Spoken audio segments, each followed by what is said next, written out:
Meditation is the art of breathing. Breathing out and breathing in. The universe, which is beyond understanding and description, is always breathing out and breathing in. It breathes in our lives and then it breathes them out. It breathes in dimensions, beings, feelings, understandings, mind itself. It breathes it in and breathes it out. We could say that life is a cycle, but that implies that there's something observing it or that's outside of the cycle. There's only really breathing. It's very simple, really. Meditation is a process in which we're essentially, at first, breathing out. We're exhaling. We're taking all the thoughts, impressions, feelings, vibrations, understandings, all the self-importance, attitudes, desires, loves, hates, passions, dispassions, meanings, lack of meanings, confused states, illumined states, bored states. We're taking everything, the concept of everything, that which perceives everything, that which is beyond perception, that which is beyond perceiving. Everything must go. We're exhaling existence, taking it out of the mind, and the mind out of the mind. After meditation, we inhale. We experience life. But we've changed. We're different. Because in the purification process of meditation, we have touched a deeper threshold within ourselves of eternity. Mind appears to exist because of the diverse attributes of existence that it perceives as itself. Mind by itself is nothing. It's colorless. It doesn't have a substance or a form. Mind only comes into apparent existence through the action of perfection. Mind appears to exist because it perceives. And it perceives the perfection of existence. As it perceives it, it is that. But by and of itself, mind not separated from mind is qualityless. So the action of perception is inhalation. The action of perception is mind perceiving something as other than itself. The qualityless mind cannot perceive itself in that there's nothing to perceive. Mind is an essence that doesn't take a formation. We tend to think of mind as who we are. My mind, it's what I think with, it's what I experience with, it is my mind. Some people are a little further in their understanding of mind, and they think, well, no, mind isn't a tool, it isn't a case tool, mind isn't something that I think with, it's not like my foot which I walk with. Mind isn't just an appendage, it's not brain, but I am mind. I am the mind. I that can think or perceive or even construe that a mind exists, that is mind. All that it can said to be existent is mind. There's nothing else but mind. Someone a little further along in their cosmology would say, well, there is only mind. But truly mind is qualityless. This is the Tibetan Buddhist realization, that mind does not have any particular qualities or attributes of its own. It's clear. We say that the mind is composed of clear light, clear indicating that it doesn't have a definite shape, color, or destination, or point of origination. It is always existed. It's beyond cycles of existence. It will always exist. There's only one mind, and that is infinity. The perception of mind in its variegated states, the perception of mind as different roses, yellow rose, red rose, black rose, primrose, various roses, variegation, coloration shifts, subtle or great changes in intonation. That is mind perceiving other than mind. Because mind, if it was only perceiving itself, cannot do so since there's nothing there to perceive. It's qualityless. Now this is hard to begin with. This is not easy. You've got to strain yourself a little bit to understand what I'm saying. This is not the easy course in meditation, which gives you mediocre results. This is the hard course in meditation, which gives you outstanding results. So you have to follow along with me. Now your mind has to follow my mind, which is qualityless. Your mind has qualities because in its apparent perception, it's involved with a differentiation process which is not yet completed, and it still perceives itself as other, whereas my mind does not perceive itself as other. It doesn't perceive itself at all because it's clear light. Intrinsically, they're the same, but in the act of working out perception, which we call structural being or living, taking a body, incarnation, existence, multiplicity, duality, we perceive mind as separate and as having qualities. So one person's mind is different than another's. Bob and Sally are different because their minds are different. Their bodies may be different, but their minds are real different. But if mind is truly perceived as mind, it's qualityless. It doesn't have form or shape. There's no difference between anybody's minds because there's only one mind. But yet we all have a sense of having a different mind. Your mind is different than somebody else's mind. It isn't really different. We are perceiving it as being different because the mind is perceiving qualities. It's identifying with things that are not mind. And in doing so, it makes a mistake. There's an error in judgment. It perceives of separativity. The mind is separate. And qualities appear to have a validity that they really don't.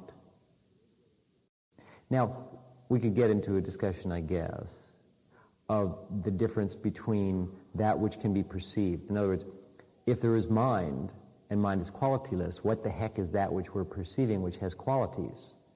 If there is only mind, then how can there be anything out there to perceive? You see? But that really isn't tangential to our discussion. We just take it for granted that the universe is complicated, and we're not going to get it all in one night or one incarnation or one infinity. The universe doesn't have to be sensible and doesn't have to work out to our pleasing. It's complicated. It has variant sides. And to try and think that in one unified field theorem of mind you can get it all is ridiculous, because it's just not that way. So we try and perceive it a section at a time. The section that we need by necessity is the section that we're in. That's karma. Karma relegates us to the reality that is currently extant for us, because that's where we are in our perception. In other words, we're born into a world that's suitable for where our mind's at, for what we're working on. That's the assignment that we've gotten. So we perceive that action and orientation of reality, which is self-sufficient for us at any given moment, and to go worrying about what we're going to do next month when it's not next month yet is kind of stupid. Okay? So we stick with one thing at a time. So we're not going to worry about the qualities that are beyond perception or that are perceivable and confusing, but our aim is to have mind in its primordial, basic, perfect, pristine state, which is meditation. Meditation, in other words, is mind perceiving itself as mind, without qualities. That's perfect meditation, is simply perfect mind. Meditation is not an action. It isn't something that you go and do. Rather, what it is just mind in its perfect state, without qualities, without confusion. You don't have to go and meditate. That is mind. Mind is meditation. Meditation is a word that we're using to suggest something other than our normal perception, which is confusion. Confusion is the mind confusing itself and thinking that it's something at all. And it can only do that through the function of ego, the sense of I am. I am is the confusion. I am implies a quality, or series of qualities which we call self or being. And that suggests that being and self is separate from qualityless mind. And this is where you get all screwed up.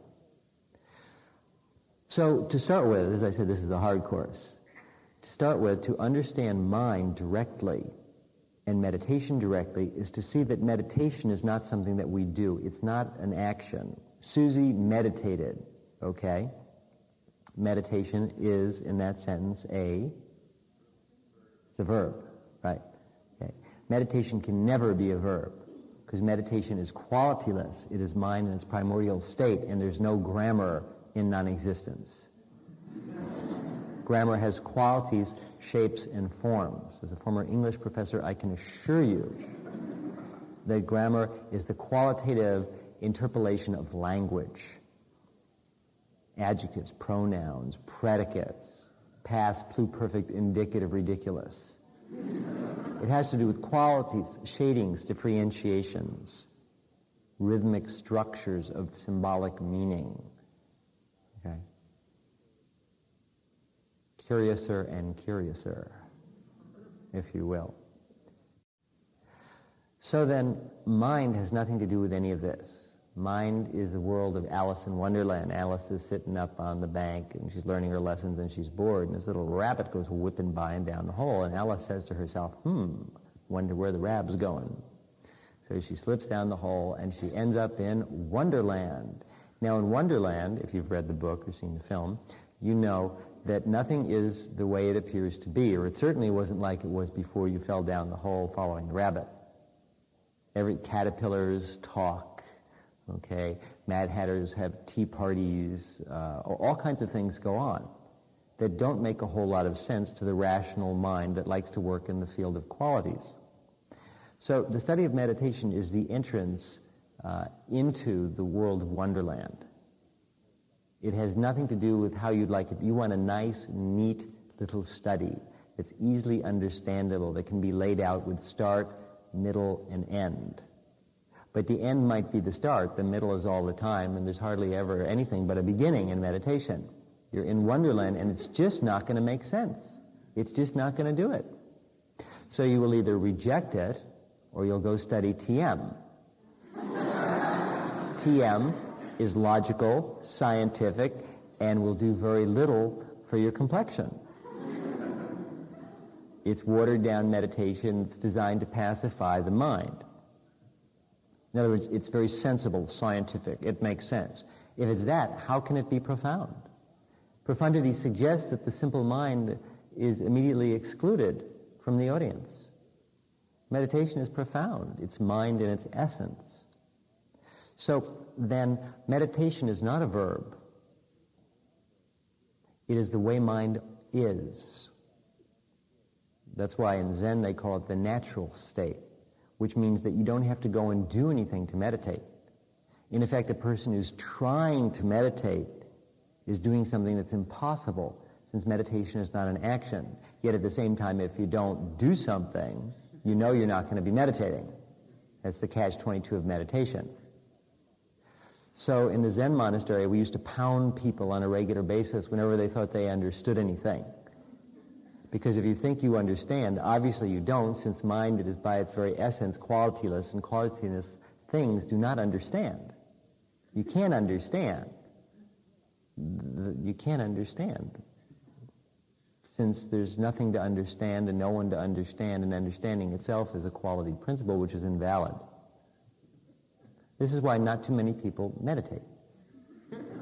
Or if they do TM, which is simply repeating a mantra over and over, which has nothing to do with meditation. In other words, they practice some form of meditation which is simplistic and not really meditation. It might someday lead to the awareness of meditation. There's a key phrase, the awareness of meditation. The awareness of mind. We're in Wonderland. And sometimes a thing is the way it appears to be for a few minutes, and then it changes into something else. Nothing is the same in the world of mind. So at best we can say that mind does not have qualities. And when it appears to have qualities, it's confused. It's identifying itself with something other than mind. And that's not up for debate. It just is. If you debate the issues and the principles, that's great, but you just get caught up in more qualities, and there's no meditation. So then in order to meditate, all we have to do is stop. If we stop, it's perfect meditation because it's perfect mind. That's it. We just have to stop. Now what do we stop? Thought, impressions, desires, aversions, states of consciousness, ideas of beings, essence, substance, predicate adjectives. Everything has to go. Final clearance. Everything must go. Exhalation. We're going to exhale everything, all qualities, all perceptions from mind until there's only the perfect, pristine, clear light which does not perceive itself as other. Since we're in Wonderland, that doesn't imply that it doesn't perceive. Just because it's qualityless doesn't mean that it doesn't have qualities. Okay? This is Wonderland where anything can happen. Because it's the essence of the void doesn't imply it's a vacuum. That's just an idea that a person has. Qualityless simply means that there's no way to discuss it. There's no way to pin it down. It could be anything at any given moment, since infinity is not bound even by itself, nor by the words that human beings choose to try and talk around it. We're dealing with something that's very big here. It's mind. It goes on forever. It's endless. It's perfect. It's radiant.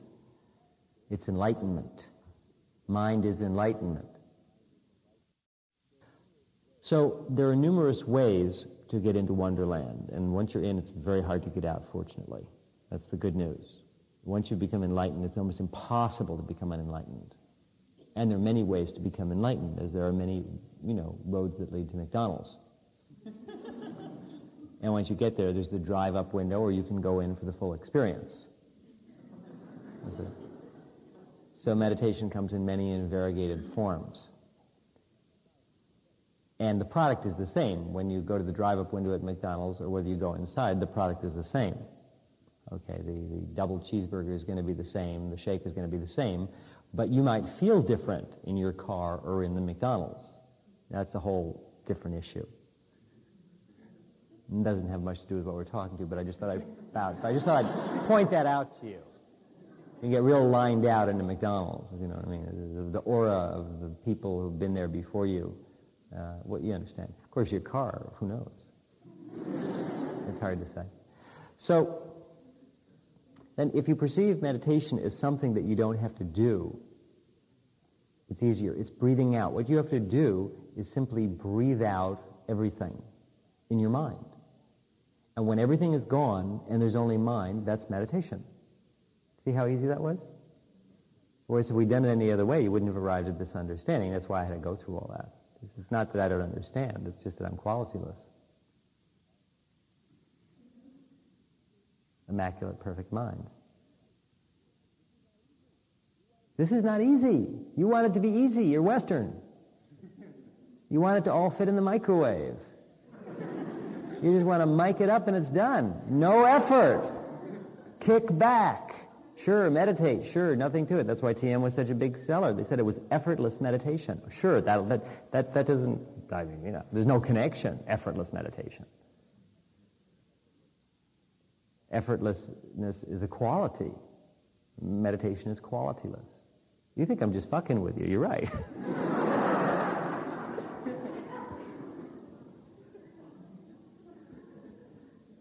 But we're also discussing perfect meditation. It's Wonderland. We can do both simultaneously.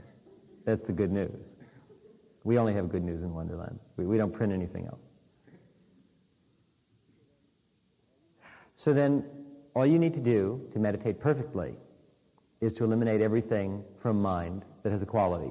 And when there's only mind, it falls back in itself, and there's no perception of other. Which is why, in true meditation, there's no perception. There can't be perception. If you're meditating and there's a sense of the passage of time, if there's a sense of otherness, of self, even if there's no thought and there's a sense of anything, you're not meditating perfectly. There's still some qualities in the mind, and you've got to get rid of them. You've got to breathe out more. When there's no perception, mind is perfect, in its perfect state. It's not confused. So meditation is simply the elimination of everything in mind. In your mind. Everything that's in your mind goes. And every time one thing leaves the mind, mind is more pure. It has one less quality, and it's more correct. So it isn't really a hard thing to do, to meditate. Because it isn't really something that we do. Rather, what we do is sit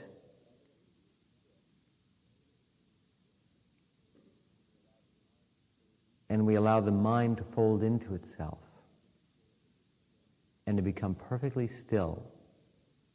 And then as the Kundalini energy increases, as the energy of the psyche becomes more pronounced, which it does as thought becomes eclipsed by silence, all the variant mind states and all the stuff burns away. It just goes away. It breathes out. In other words, we don't even have to force it out. It'll go by itself. All we have to do is to make the mind completely silent. If we stop thought, then everything will go away. The breathing out will be done for us by the stoppage of thought. So then what meditation really is the science of stopping thought. When there's no thought, it's meditation. When meditation is meditation, then there's only pure mind. And pure mind, of course, is ecstasy. All pain, suffering, difficulties, and generalized problems come from the confusion that occurs in mind of perception, where mind is perceiving itself as something other than pure mind, of itself as a body, a person, a state, a plane, a being, a rock, frog, a cosmic deity. This is all confusion. And this is the duality of existence, where we believe that we have a separate existence other than pure and perfect immaculate mind. Pure and perfect immaculate mind, which is also referred to as nirvana, is not something, by the way, that's cold, unfriendly, or in any way related to what you call death. Death is simply a doorway that we go through in our experiences. In other words, mind is still confused. If you can die, you're confused. Because death is a perception of something ending and something else obviously beginning, which means we're still hung up in the qualities. And the wonder of immaculate, perfect, pure mind is that when it is in its perfect extant state without confusion, it can be anything it wants to be. In other words, the riddle is that mind can still manifest itself forth in qualities, but remain qualityless. Mind can perceive itself as qualityless in the middle of the qualities. But if you're perceiving yourself as qualities, that's the difference. So the enlightened person, or whatever they are, enlightened shrew or anything, perceives itself as immaculate mind in the valley of qualities, and can move through the qualities and even experience the qualities, but knows that it is not of them.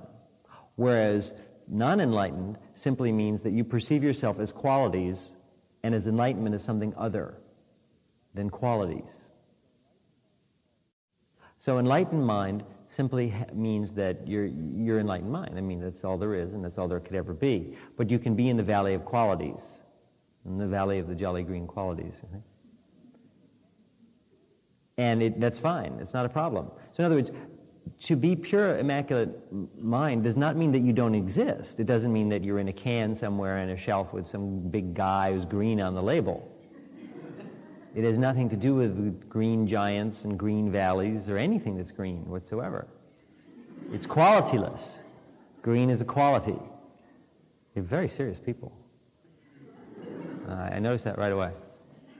I can tell that you're people because I can see that you're identifying with the body and the mind of humans. If you weren't doing that, then you'd be enlightened, you see. Or you'd be asleep. Dreaming. That's different, of course. Then you're simply seeing the qualities and identifying with the qualities in the astral, as opposed to in the physical and the awakened mental. So when you're enlightened, or when the mind is void, vacuous, and perfect, it doesn't mean that you can't sort of zip around, drive your car, read a newspaper, walk, and have experiences. You can. Void immaculate mind is all there is. So obviously it can do all those things. In other words, there's sort of an objective correlative to infinity, which is a good trick, which suggests that Oh God, if I was just void of immaculate mind, I wouldn't be anymore, Harold. It would be awful. Oh, I don't want that. I just want, like, better everything.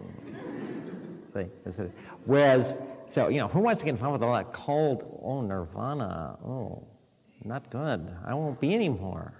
And who will feed the cat? But since the cat is truly void, qualityless mind, free of all catness, I'm sure the cat is capable of finding a mouse. This is the peril of mice. This is why it's good not to incarnate as a mouse. Exactly. It's the truth.